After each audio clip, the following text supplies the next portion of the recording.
I was here 62 to 66. Megan. Okay. Yeah. So that was kind of the heyday of the school here, really, wasn't it? Well, some things happened, but I was very aware that there had been some very good teachers before I arrived, and it was a big ask to follow. But everyone does their thing, you know, and while I was here, we built the swimming pool. The old one was leaking, and so that was a great community effort. Can you tell me about that old pool? Because didn't you have to empty it and fill it or something? Wasn't there something about that? Tell me about that old pool. Well, I can't tell you much except that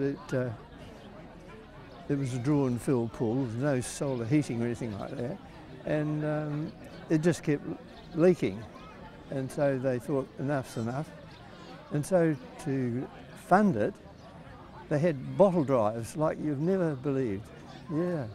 And we went round all the properties, the run holders' places, and out by the shearing sheds at these massive piles of beer bottles.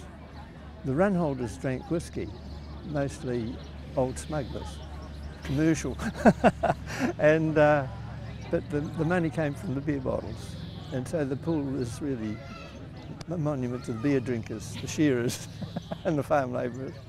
Yeah. Well, they've done their district proud then, haven't they, by drinking so much, because it's... Yeah, but I'm just amazed today with the quality of the schooling, the age they've got, but the teaching, the quality of the teaching is outstanding. And I'm just in awe of the work they've done, and the variety that we saw in the children's presentation is just remarkable. What was it like? Were you originally from Tarras or not? Did you come into Tarras? I came from Christchurch, and coming into a community, there was a lot to learn about what to say and what not to say, what to do and what not to do.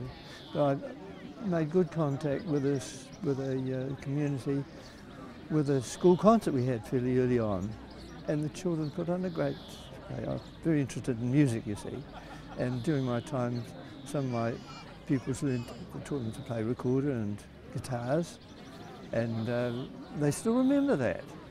Yeah. And then I got involved with the young bloods of the district with cricket. I came here and I said I'd help them out when they were short. They asked me if I'd play cricket. I said, oh, I'll help you out when you're short. And they said, you're a regular. We're short every Saturday because Joe will be on the irrigation. You know, they had the shovel and they had to turn the water out, and he won't be able to come, you see. So, and I really love my cricket here. Sport's a pretty important part of districts like this, isn't it? Yes. And I also introduced hockey here, but not in competition with rugby or with netball. We played it as an in-betweener between the end of the rugby season, the beginning of the cricket and the softball, tennis. And some of the pupils went on to represent Otago and played for the high school.